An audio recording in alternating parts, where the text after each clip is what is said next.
souhaite la bienvenue à Tendance Immo. Ici Stéphanie Germain avec vous pour les prochaines minutes. Et comme à l'habitude, je t'accompagne de ma collègue Marie-Ève Proulx. Ça va bien, Marie-Ève? Ça va très bien, toi? Oui, ça va super bien.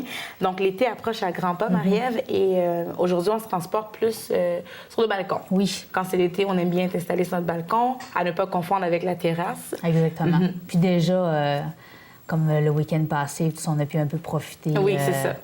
Des premières chaleurs. Donc oui, mais ça s'en vient. Donc, on va se transporter dans la rénovation du balcon. C'est sûr que c'est pas un projet qu'on fait comme ça. Il faut se préparer. Donc, je vais donner quelques conseils pour bien rénover le balcon. Puis on va parler aussi du fibre de verre, un matériau qui est de plus en plus populaire, je pense. Oui, pour les balcons, en effet. Je pense que c'est un bon choix. C'est durable. Oui, c'est très intéressant. Donc, on va en parler plus amplement tout à l'heure. Mais c'est vraiment... C'est sûr qu'il faut calculer que c'est un petit peu plus cher. Oui. Mais si on achète la paix, ça peut valoir la peine. Donc, c'est un bon investissement à long terme. Exactement. Et on va parler aussi de maison, comme on le fait souvent à l'émission. Lorsque vient le temps de mettre notre maison sur le marché, il faut bien évaluer la valeur de la maison. Oui, pour fixer le prix de vente, en fait, c'est toujours un peu... On est lié émotivement avec notre maison. Fait qu'il faut quand même essayer de se détacher de ce lien-là pour fixer le prix juste. Parce que l'acheteur, lui, c'est ce qu'il veut payer. Il veut payer ce que la maison vaut vraiment et non pas ce qu'on croit, ce que nous on pense. Oui. Exactement. À cause des années qu'on a passées dedans. Exactement. Donc, il y a des moyens de nous aider pour vraiment trouver le prix juste. Parfait. Et on va parler aussi... L'évaluation municipale, est-ce qu'on peut se fier à l'évaluation municipale? Oui. Pour justement fixer le prix maison, souvent, il y en a qui vont dire « Ah, bien, ma maison est évaluée à tant, donc je peux peut-être la vendre 50 000 de plus, mais en fait, on va voir qu'on ne peut pas vraiment se fier à ce chiffre-là. » Ah, d'accord, OK. Donc, on va tout de suite se transporter dans le balcon. Rénovation du balcon, donc, vas-y, Marie. Oui, donc, le balcon, c'est un endroit où on passe beaucoup, hein. Juste, par exemple, à chaque fois qu'on rentre dans la maison ou qu'on va, si le balcon est à l'arrière, donc c'est... avec le temps, il s'use. Puis souvent, on en a deux aussi. Hein, oui, exactement. Puis avec Dame Nature aussi, hein, comme là, par exemple, pendant l'hiver, bien sûr, souvent, il y a eu de la neige, il y a eu toutes sortes de... Parfois, on met aussi le calcium pour ne pas glisser dans les escaliers, il y a l'eau. Donc, avec le temps, parfois, il faut rénover le balcon. Puis, c'est sûr, comme tu as dit tout à l'heure, il faut quand même planifier. C'est comme toute chose. Hein? Oui, exactement. Il faut se préparer. Puis aussi, peut-être regarder qu'est-ce qui est mieux. Tu sais, avant de décider, je vais faire telle chose, je vais mettre tel matériau, bien, peut-être s'informer vraiment si c'est l'idéal pour pas avoir à le refaire l'année suivante. C'est ça, on veut quelque chose à long terme. Oui, puis on veut que ce soit sécuritaire aussi parce que c'est sûr que ça reste un endroit où c'est qu'on passe régulièrement, que ce soit dans les escaliers. Donc, c'est important que ce soit sécuritaire. Puis on veut en profiter pleinement pendant la belle saison. Puis, c'est sûr que juste, par exemple, en termes de dimension, pour vraiment jouir adéquatement de cet espace-là, il faut quand même que ce soit assez grand. Si c'est trop petit, qu'on peut à peine s'y asseoir, on peut mettre un barbecue. C'est sûr que ça dépend encore là de l'utilisation qu'on va en faire. Si on n'a pas l'intention de mettre un barbecue ou, tu sais... ça n'a pas besoin d'être nécessairement très grand. Mais généralement, on parle d'une surface qui doit atteindre entre... On parle de 10 pieds par 12 pieds ou même 10 pieds par 14 pieds, qui est quand même une grandeur qui est... normale, dans les normes. Somme toute, normale, puis quand même bien, pour justement être capable d'en profiter, parce que c'est sûr qu'on ne veut pas se ramasser à avoir à le refaire. Surtout, les balcons comme ça, généralement, ils ont quand même une base en béton. Donc... c'est dur à... Oui, pour l'agrandir, c'est compliqué. Là. On ne veut pas se lancer là-dedans. Donc, idéalement, si on veut le faire pour la première fois, on pense comme il faut au niveau de la grandeur pour ne pas regretter notre décision. Puis, c'est sûr que c'est très important aussi d'éviter les chutes. Hein. Généralement, un balcon, c'est en hauteur. Donc, ça prend, à mesure que le balcon s'élève de plus de 24 pouces du sol, ça prend automatiquement un garde. OK. Puis, il y a des normes qui existent par les municipalités. Mais donc, surtout si on est propriétaire puis on loue. Donc, on veut encore plus faire attention pour les locataires. Oui, mais puis en fait, c'est pour tout le monde. Hein, parce que nous aussi, si par exemple, on a des enfants à la maison, il y a des enfants qui viennent. Si c'est pas sécuritaire, ça peut être dangereux. Donc, on veut le plus possible maximiser justement ce côté sécuritaire. On veut prévenir. Exactement, c'est toujours plus intéressant. Puis aussi, bien, ça va faire beau, le balcon, il va être complet. Donc, vraiment, comme à mesure qu'il s'élève en haut de 24 pouces du sol, on installe un garde qui peut être en bois, en aluminium, en plastique. Il y a différents matériaux qu'on peut utiliser. Il y a aussi le fer forgé qu'on voit. Puis, ils doivent avoir une hauteur minimale de 36 pouces pour éviter justement de basculer par-dessus. Puis, au niveau du choix pour les rampes, si on a d'affaires à les changer, bien, en fait, c'est sûr que c'est une question de goût.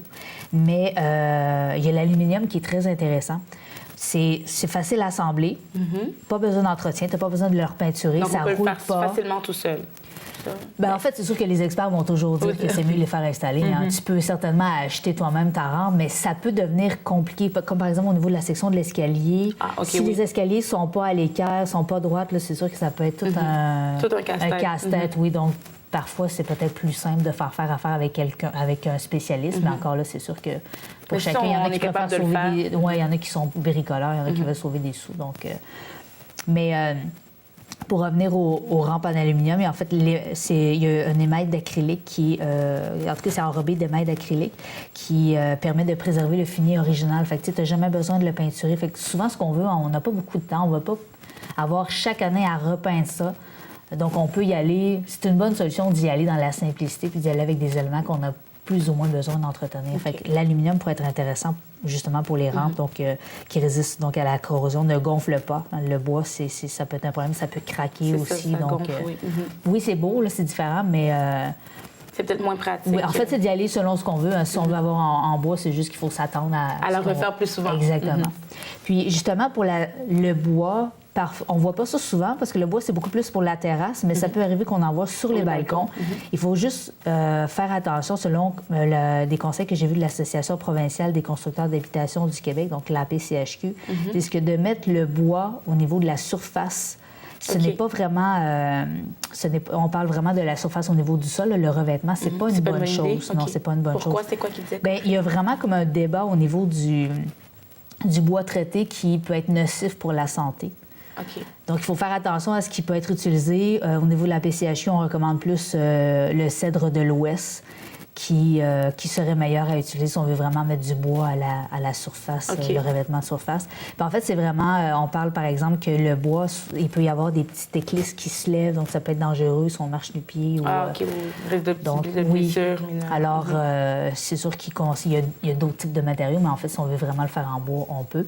Mais une solution qui est quand même intéressante que j'ai vue, j'ai lu beaucoup de choses là-dessus, sur le balcon en fibre de verre. Oui, c'est ça. Qui est de plus en plus populaire. Puis en fait, c'est que c'est vraiment intéressant parce que c'est léger, c'est durable, ça vient, c'est monocoque, donc c'est une pièce qu'on installe qui est faite en usine, puis il y a une grue qui vient l'amener chez vous, puis c'est installé directement soit sur le salage ou sur la maison. Donc c'est une solution qui est assez rapide. Oui, en fait, on évite certainement des désagréments de devoir construire, puis devoir bannir la porte de sortie, par exemple, le temps que ce soit fait, là, si c'est pas fait en une journée. Mais il y a vraiment énormément le fait que ce soit une pièce, au niveau des infiltrations d'eau, au niveau de la résistance du balcon, c'est supérieur à beaucoup d'autres types de matériaux. Comme le bois, par exemple. Oui, exactement. Puis, ce qui est intéressant aussi, c'est que, d'un, ça a plus ou moins besoin d'entretien. Ça peut durer environ 25 années avec un peu d'entretien. Là. Vraiment, c'est juste s'il est sale. En fait, on peut le nettoyer avec un chiffon. C'est pas mal le seul entretien que ça demande. Et c'est sûr de quand même... Oui, c'est sûr qu'encore là, ça a un coût, hein, bien sûr. Oui, c'est ça. Puis c'est toujours de vérifier, bien sûr, s'il y a des craques, tout ça, il faut quand même le réparer pour éviter les infiltrations d'eau. Hein. Même si on a un balcon qui est très résistant, il faut à chaque année vérifier que sa structure, il n'y a rien qui a été atteint vraiment par l'usure du temps ou Dame Nature. Puis, ce qu'on m'affirmait, en fait, je parlais avec un professionnel qui, lui, ne vend que ça, des balcons de fibre de verre, il les installe, mais il dit que, par exemple, il faut faire attention parce que, oui, fibre de verre, c'est bon, mais il faut que l'épaisseur de la fibre de verre soit suffisante. OK, il faut qu'elle soit assez épaisse. Oui, exactement. Puis il semble qu'il n'y a pas vraiment moyen pour le consommateur de le savoir. Ah, OK. Parce qu'en fait, ça se voit pas vraiment à l'œil nu. Tu peux pas vraiment comparer un balcon. À moins de l'acheter directement, on le sait, mais si on... Oui, mais en fait, déjà même assez...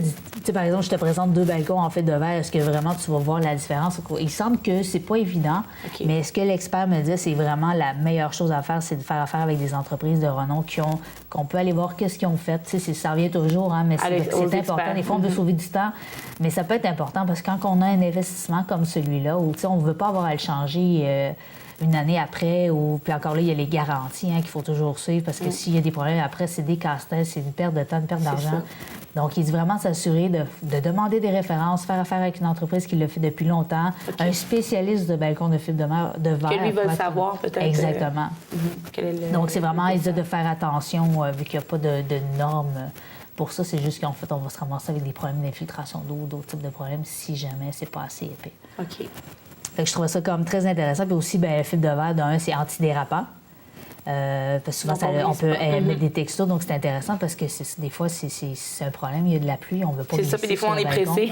Oui, on descend exactement. Donc, c'est déjà très intéressant. Souvent, on voit, il y a des gens qui mettent des petits mini-tapis qui sont antidérapants. En caoutchouc, exactement. Bon, si c'est justement dans les marches, ça peut être très intéressant. Antidérapant, on sauve. Donc, on peut mettre la fibre de verre aussi dans les marches. Oui, exactement. Okay. Puis même la fibre de verre, si on a déjà un balcon existant, on peut recouvrir le balcon existant de fibre de verre. Oui, ça se fait aussi. Si par exemple on décide de changer complètement, mettons qu'on a une structure en béton, on peut ajouter le faire recouvrir de fibre de verre. Juste par-dessus. En fait. Exactement. Donc c'est vraiment une très bonne option.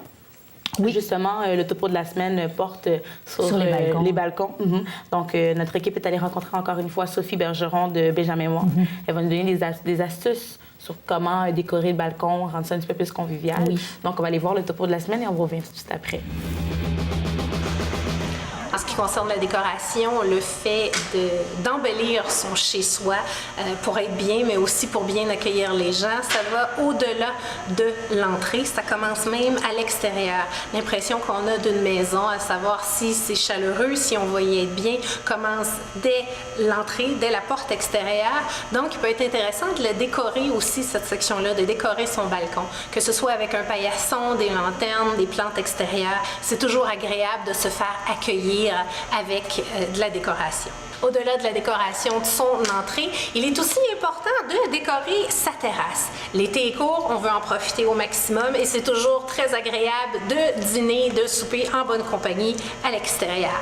Alors, afin de bien mettre l'accent sur la section terrasse et de délimiter cette section-là, on a utilisé des carpettes extérieures que nous avons peintes. La raison est simple, je cherchais moi-même une carpette pour mettre à l'extérieur et malheureusement, le choix de couleurs, les choix de motifs étaient très limités. Je ne trouvais rien qui convenait à ce que je cherchais. Alors, je me suis dit, pourquoi ne pas la créer moi-même? Alors, dans ce cas-ci, ce qui est fantastique, c'est au lieu de laisser la carpette elle-même qu'on va avoir trouvée dicter le choix des accessoires, c'est complètement l'inverse. Alors, à ce moment-là, on choisit les accessoires avant, vers quelle couleur on veut se diriger pour que ce soit la tablée, les coussins, etc. Et ensuite, on va utiliser cette même couleur-là qu'on va appliquer tout simplement sur la carpette. Alors, nous avons fait l'achat de carpettes extérieures grand format, au minimum 5 par 7 pour bien couvrir toute la section dinette. Et ces carpettes extérieures-là, nous les avons peintes avec Aura extérieure. Ce n'est pas une application qui est nécessairement recommandée, mais dites-vous bien que la peinture sur la carpette va probablement avoir la même durée de vie que la carpette elle-même. Alors, dans ce cas-ci, j'ai tout simplement procédé avec le choix des coussins. On a utilisé 3 couleurs différentes et les coussins ont fait en sorte que nous avons pris les mêmes couleurs pour répéter sur les carpettes. La première, avec une teinte de corail, j'ai tout simplement pris un pochoir que j'ai appliqué sur la carpette. J'ai délimité ce pochoir-là seulement au centre. On laisse une barre blanche tout le tour et puis je l'ai appliqué directement sur la carpette avec un beau motif avec des courbes à l'intérieur. Même chose pour la deuxième carpette. Cette fois-ci, la carpette est grise. J'ai utilisé une teinte aqua avec un peu de bleu marine à l'intérieur et nous avons pris un motif en forme de diamant. Dans ce cas-ci, encore une fois, j'ai gardé les pochoirs simplement au centre de la carpette et j'ai appliqué des lignes aux embouts. Dans le cas de la dernière carpette, la carpette verte, au lieu d'utiliser un pochoir, ce que nous avons fait, c'est que j'ai pris une section de 12 pouces dans lequel j'ai fait un motif de ligne. Et ce motif de 12 pouces-là, je l'ai répété un à la suite de l'autre. L'entière carpette n'a pas pris plus de 45 minutes à faire. C'était très facile. On avait nos 3 couleurs. Une fois que le ruban a été placé sur la carpette, il suffisait que d'appliquer la peinture et 15 minutes après, tout était sèche.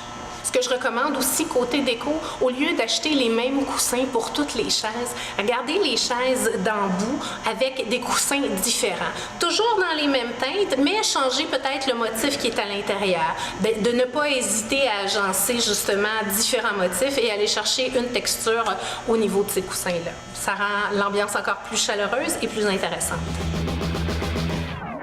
de retour à Tendance IMO. Bon, maintenant, Marie-Ève, on va parler de l'évaluation municipale. C'est sûr que là, lorsqu'on veut vendre la maison, on cherche toutes sortes de façons pour savoir combien vaut la maison. Est-ce qu'on peut se fier à l'évaluation municipale, par contre? Il semble qu'on ne peut pas selon des... C'est pas moi qui le dis, là, c'est vraiment des experts. Ouais, des spécialistes en... Il y a toutes sortes de spécialistes, en fait, qui nous disent que ce soit des courtiers, des évaluateurs agréés. Puis aussi, il y a des coachs en immobilier aussi qui ne conseillent pas du tout. Puis, en fait, c'est souvent... Les gens se fient souvent à ce chiffre-là pour fixer le prix de leur maison, mais c'est pas vraiment bon, en fait, parce qu'une évaluation municipale, selon la ville, ça change. Ça peut être fait aux 3 ans, ça peut être fait au plus longtemps. Puis, le but de l'évaluation municipale, c'est vraiment de savoir exactement combien coûte notre maison en taxes. Puis, ça, selon le quartier où on reste, si le quartier, c'est un quartier prospère, c'est un beau quartier, ta même maison, toi, l'évaluation municipale va être plus élevée que dans un autre quartier, alors qu'au niveau de la maison, c'est incomparable. C'est le même type de maison, mettons une maison à 2 étages, etc. Donc, puis en fait, une problématique qu'on m'expliquait, c'est que si, par exemple, toi, dans ta maison, tu décides d'investir 25 000 pour faire X travaux, mais que tu n'as pas besoin de demander un permis de ta municipalité pour réaliser ces travaux-là. Donc, ça ne paraîtra pas dans ton évaluation municipale. D'accord. C'est comme si, en fait, ton 25 tu l'as investi, mais personne ne sait. C'est ça, dans le fond. Mais toi, si tu veux vendre ta maison, tu sais que tu as investi ton 25 000 Donc, pour toi, ta maison vaut plus cher qu'une autre maison vu que tu as investi davantage. Tu sais.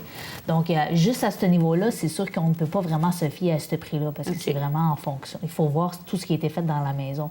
Puis, c'est pas vraiment le but justement de l'évaluation municipale, vu qu'ils ne suivent pas toujours les rénovations qui ont été faites. C'est ça, c'est vraiment plus ce que ça vaut au niveau des taxes. Oui, exactement. Donc, mais c'est sûr que ça peut quand même rester un certain point à considérer, mais c'est pas vraiment la meilleure façon pour fixer le prix de sa maison. Parce que si on fait des changements dans la maison. Oui, exactement. Puis en fait, c'est qu'en se fiant juste à ce prix-là, ça peut nous faire perdre beaucoup d'argent. Ce qui est conseillé vraiment pour fixer le prix de sa maison, c'est d'aller voir à l'externe, d'aller demander un autre avis. Parce que c'est sûr que nous, on est attachés à notre maison. Souvent, c'est les sentiments rentrent en compte. Oui, notre maison, on la trouve belle. On dit, ma maison, elle vaut tant. Mais en fait, c'est pas parce que toi, tu penses que ta maison vaut tant que les acheteurs vont vouloir l'acheter. Fait que si, d'un, ton prix est trop élevé, bien, tu vas avoir de la difficulté à la vente parce que les acheteurs ne seront pas au rendez-vous et il va peut-être falloir que tu dois diminuer le prix. De beaucoup, de plus que... Exactement. Puis c'est pas toujours bon de voir que, tu sais, quand on voit les prix révisés, là, c'est pas nécessairement bon parce que, ben, d'un, est-ce que ça veut dire que c'est une maison à problème? Il y a toujours le petit point d'interrogation qui vient avec le fait qu'une personne diminue. Oui, exactement. Puis une maison aussi qui est longtemps sur le marché, c'est pas toujours intéressant non plus pour les acheteurs. Donc, il faut faire attention. C'est pour ça qu'idéalement, il faut vraiment essayer de fixer le prix le plus juste possible pour éviter justement que les gens spéculent, que les gens se posent des questions. Exactement, que la maison reste trop longtemps ou qu'en fait, on finisse par diminuer. Puis... on finit par perdre. Oui. On peut vendre à perte. Exactement. Donc, puis on a une mauvaise image un peu, on donne une mauvaise image à notre maison. Donc, ce qu'on peut faire, c'est que d'un, on peut... il y a les courtiers immobiliers. Les courtiers immobiliers, eux autres, c'est qu'ils sont capables d'établir des comparables. Les comparables, c'est que dans le fond, de savoir dans les derniers jours, dans les dernières semaines, les derniers mois, les maisons du type de ta maison, combien elles se sont vendues. Donc, c'est par rapport à ça qu'ils fixent un comparable. Puis c'est ça, bon, on regarde aussi le quartier, on regarde s'il y a une piscine, on regarde beaucoup de choses au niveau... Donc, l'information est beaucoup plus à jour.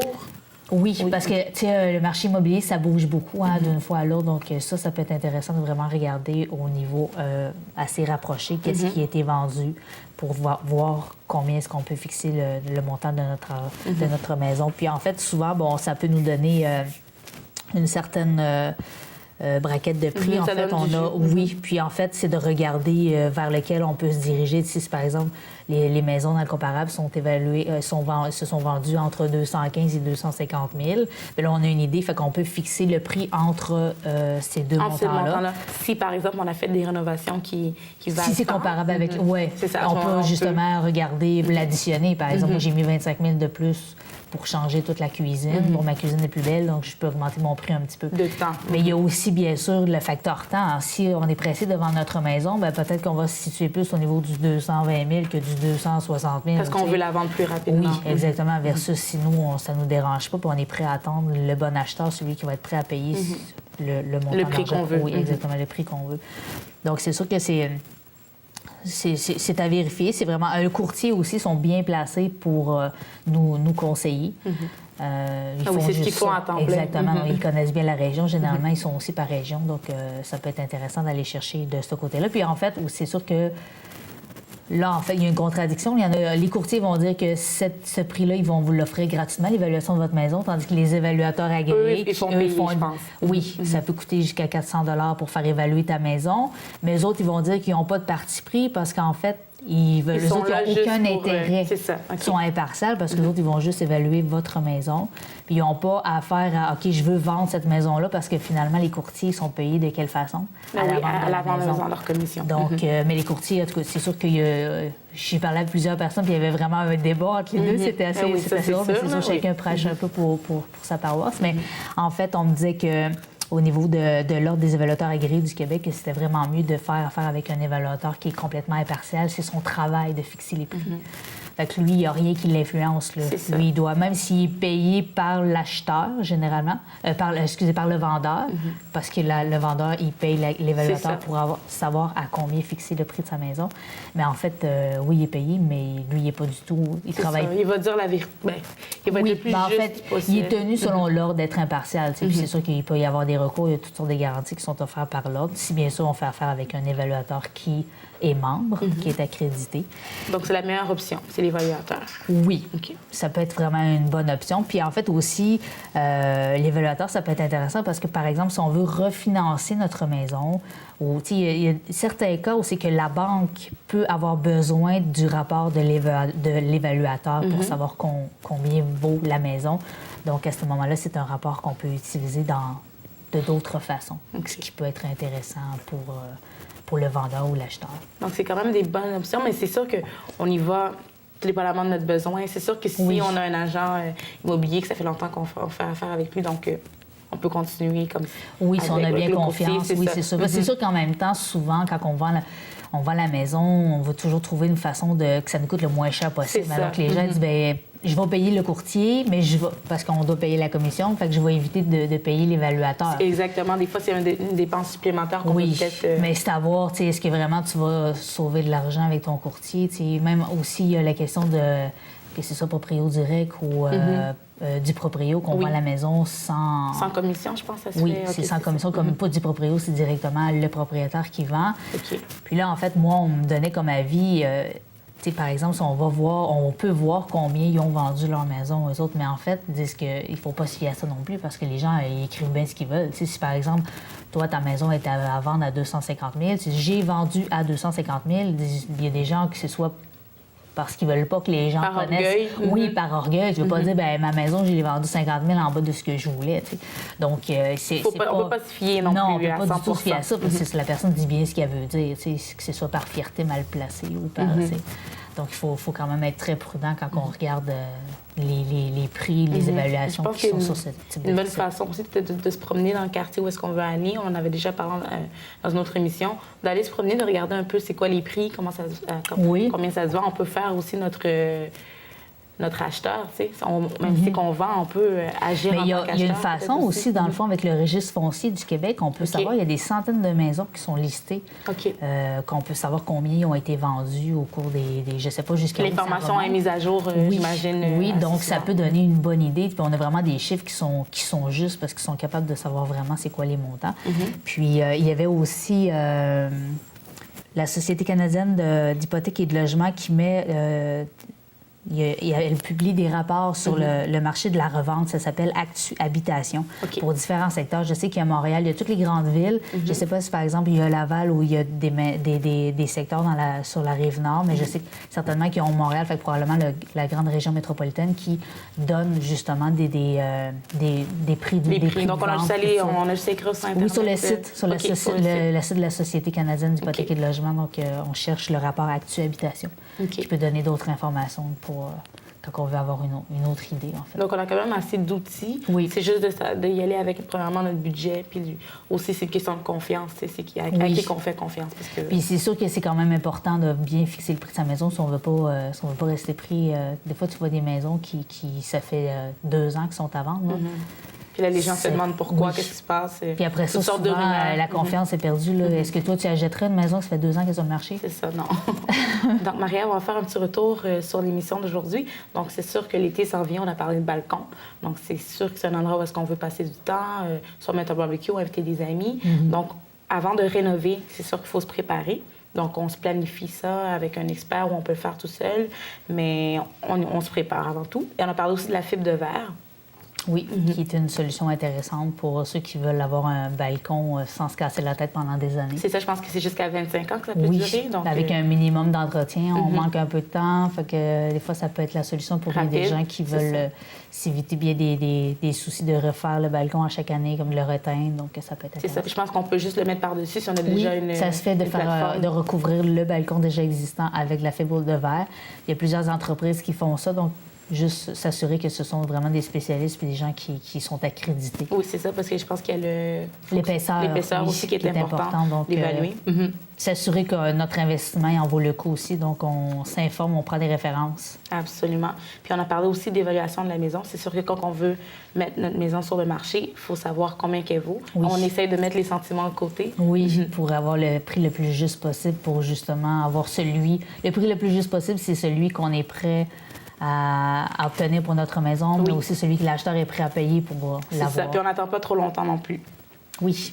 On a parlé aussi de l'évaluation municipale que, au final, on s'est rendu compte que c'est peut-être pas la meilleure façon d'évaluer la maison. Non, en effet. Il y a d'autres façons avec les courtiers puis l'évaluateur agréé. C'est une meilleure option que C'est de ça. se fier à l'évaluation municipale qui peut se faire aux 3 ans. Donc, c'est plus... Ça va tellement pas- vite sur le marché de l'immobilier là, que c'est pas vraiment des bons chiffres. Absolument. Donc, merci beaucoup, Marie-Ève. Et je pense qu'on peut te lire aussi, comme à chaque semaine, dans l'Écho de Laval. Oui, exactement, qui sera publié ce mercredi. Parfait. Merci beaucoup à la maison et je vous dis à la semaine prochaine.